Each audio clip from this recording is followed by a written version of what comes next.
भारत की सबसे बड़ी झील और विश्व की दूसरे नंबर की झील चिल्का झील, जिसमें समुद्री जल का प्रवाह दिखाई नहीं देता। आज हम इसके राजहंस टापू की सैर करने वाले हैं। पुरी से चिल्का झील का जो सिरा सबसे नज़दीक पड़ता है उसका नाम है सतपाड़ा और ये पुरी से करीब 50 किलोमीटर दूर है। इस सी माउथ से यानी समुद्र के मुहाने से आप डॉल्फिन मछली और लाल केकड़ों के दर्शन कर सकते हैं। डिस्क्रिप्शन बॉक्स में उस वीडियो की लिंक दी गई है, आप उस वीडियो को भी देख सकते हैं। बंगाल की खाड़ी में उठने वाली उत्तरी तरंगों से एक 60 किलोमीटर लंबा घेरेदार बालू तट, जिसे हम राजहंस कहते हैं, उसका निर्माण हुआ है।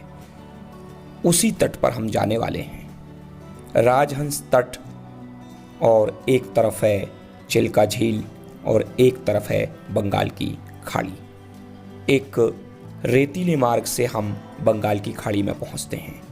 अद्भुत दृश्य होता है वहां का, वहीं पर आज हम जाने वाले हैं। पुरी से चिल्का झील तक जाने का किराया प्रति व्यक्ति 220 रुपये है। इस टूरिस्ट बस की बुकिंग आपको एक दिन पूर्व कराना होती है। सतपाड़ा के रास्ते से जाने पर आपको चिल्का झील में बोटिंग के लिए 320 रुपये प्रति व्यक्ति चार्ज देना होगा। चिल्का झील की सीमाएं 3 जिलों से टच करती हैं, खुर्दा जिला, गंजाम जिला और पुरी जिला। इसका एक दूसरा मुख भी है आरखाकुडा में। आप टूरिस्ट बस में बुकिंग ना कराना चाहें तो जगन्नाथपुरी मंदिर के सामने से ही पुरी बस स्टैंड के लिए रास्ता जाता है। पुरी बस स्टैंड से भी चिल्का झील के लिए बसें उपलब्ध हैं। पुरी रेलवे स्टेशन से खुर्दा और बालूगांव के लिए ट्रेन सेवा उपलब्ध है। बालूगांव से चिल्का झील मात्र 5 किलोमीटर है, आप ऑटो द्वारा वहां तक पहुंच सकते हैं। चिल्का झील की सैर में आपको सबसे पहले लाल केकड़ा द्वीप पर ले जाया जाता है। वहां पर आपको मोती बेचने वाला सीपों में से मोती निकाल के दिखाता है। ये सब नकली मोती होते हैं, आप वहां से इनको ना खरीदें। केकड़ा द्वीप के बाद आपको डॉल्फिन मछली के क्षेत्र में ले जाया जाता है। डॉल्फिन कभी कभार ही दिखाई देती है, लेकिन आप आरखाकुडा वाले रास्ते से जाएंगे तो वहां पर 100% आप डॉल्फिन मछली देख पाएंगे। हम पहुंच चुके हैं राजहंस पर। ये राजहंस का तट बहुत ही खूबसूरत है। महानदी और अन्य नदियों द्वारा लाई गई मिट्टी के कारण एक 60 किलोमीटर लंबा ये द्वीप बन चुका है। इसमें एक तरफ ये सामने चिल्का झील है और हम ये रेतीले रास्ते से जब आगे बढ़ते हैं तो हमें समुद्र की आवाज़ सुनाई देने लगती है। जैसे ही आप उस तरफ का विहंगम दृश्य देखेंगे तो आपकी आंखें फटी की फटी रह जाएंगी। जैसे ही आप इस तट के पास उतरते हैं, सामने ही आपको एक छोटी सी दुकान दिखाई देती है। उसमें नारियल पानी वगैरह और छोटी मोटी खाने पीने की चीज़ें होती हैं। दुकान के बाजू से ही एक रेतीला मार्ग जो हमें ले जाएगा एक दूसरी ही दुनिया में। हम बहुत जल्द राजहंस के सामने वाले हिस्से में पहुंचने वाले हैं, जहां हम पाएंगे बंगाल की खाड़ी। चिल्का झील बहुत बड़ी है और इसमें ऐसे सैकड़ों तट हैं। खुर्दा बालूगांव वाले रास्ते से जाने पर आपको चिल्का झील में एक काली मंदिर भी मिलता है। अद्भुत काली मंदिर चिल्का झील के बीचों बीच स्थित है। कहते हैं इस चिल्का झील में एक काली नाम की लड़की और उसकी बहन डूब गए थे, जिनके रोने की आवाज़ें आती थीं, लेकिन जब ये मंदिर बना तो उसके बाद उनके रोने की आवाज़ें बंद हो गईं। हम हैं राजहंस टापू पर। राजहंस का ये तट, इसके एक तरफ है चिल्का झील और एक तरफ है बंगाल की खाड़ी। राजहंस टापू चिल्का झील और बंगाल की खाड़ी को मिलने से रोकता है। चिल्का झील के दोनों तरफ के जो मुख हैं, उसका एक तरफ का मुख सातपुड़ा और दूसरा मुख आरखाकुडा कहलाता है। आधा किलोमीटर इस रेती में चलने पर हम पाते हैं बहुत ही सुंदर दृश्य। सामने आपको समुद्र के दर्शन हो गए होंगे। लहरों की आती हुई तेज आवाज ने हमारा मन शांत कर दिया है। अद्भुत दृश्य होता है। झाग उठता हुआ यहाँ के पानी में तेजी से पानी रेती की ओर बढ़ता है और फिर वापस लौट जाता है। ये देखिए, इसी रास्ते से हम इस बंगाल की खाड़ी तक आए हैं। 60 किलोमीटर लंबा ये राजहंस द्वीप।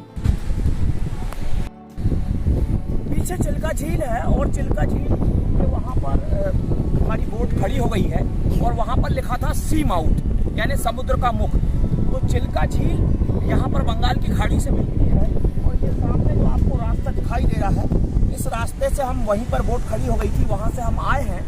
और मेरे पीछे जब आप इस तरफ मैं देखूंगा, यहाँ पर देखिए आप, इस तरफ देखिए आप, दूर दूर तक आपको समुद्र दिखाई देगा। ये बंगाल की खाड़ी है। यहाँ पर देखिए आप, बहुत ही अविस्मरणीय दृश्य। और इस तरफ भी देख लीजिए आप, ये देखिए चारों ओर समुद्र है। चलिए आप आगे आइए, चलते हैं, आगे बढ़ते हैं, देखते हैं। बहुत ही आनंददायी दृश्य।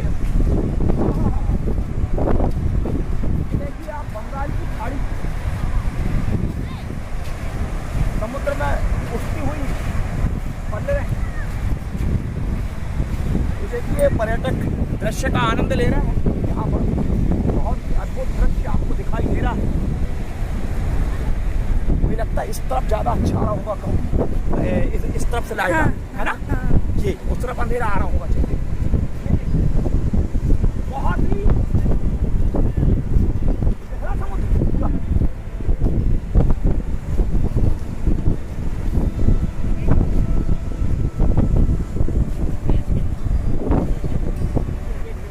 इस महीन रेत पर चलना अपने आप में एक आनंददायी क्रिया है। आपने गोल्डन बीच पर रेती पर बहुत सुंदर सुंदर कलाकृतियाँ बनाते हुए यहाँ के कलाकारों को देखा होगा या उनके बारे में सुना होगा। इस रेती पर भी मैं भी कुछ नाम वगैरह लिखने की सोच रहा था। RAM लिखने के बाद मैं आगे बढ़ गया।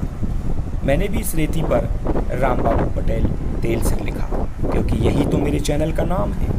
आपने अगर इस चैनल को सब्सक्राइब ना किया हो तो चैनल को ज़रूर सब्सक्राइब कर लें, लाइक करें, कमेंट करें और जगन्नाथपुरी के संपूर्ण वीडियो देखें। जब भी आप पूरी यात्रा पे आएँ तो कम से कम 3 या 4 दिन का समय निकाल कर जरूर आएँ। इनमें आप जगन्नाथ धाम यानी जगन्नाथ मंदिर के दर्शन कर पाएंगे। भारत का एकमात्र जीवित मंदिर यहीं पर है, गोल्डन बीच। यहाँ पर स्नान का आनंद ही कुछ अलग है। गोल्डन बीच और स्वर्ग द्वार पर स्नान करना अपने आप में स्वर्ग की ओर ले जाता है। यहाँ पर 13 मंदिर हैं। 1 साइड और 2 साइड की यह यात्रा इन मंदिरों की कहलाती है।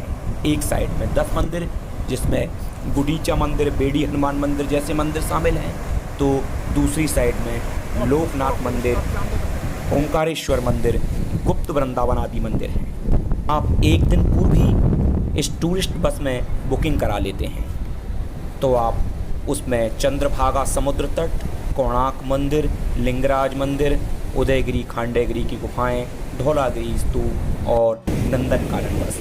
यह सुबह बस 7 बजे नीलांचल हाटा से निकलती है और लगभग 8 बजे पूरी वापस लौट कर आती है। इस बस का किराया 230 रुपया प्रति व्यक्ति है।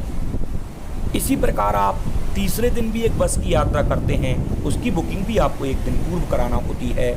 चिल्का झील की यात्रा, उसी यात्रा पर आज हम हैं और इस समय हैं हम बंगाल की खाड़ी पर। और ये चिल्का झील के तट पर जो छोटी सी दुकान जिसके बारे में मैंने पहले से चर्चा की थी, हम उसके पास आ पहुँचे हैं और राजहंस टापू से हम विदा लेने वाले हैं। यहाँ पर हमारे साथ में एक टूरिस्ट को समुद्र के किनारे एक मोती मिल गया तो उसकी अपार खुशी का ठिकाना देखते ही नहीं बन रहा था।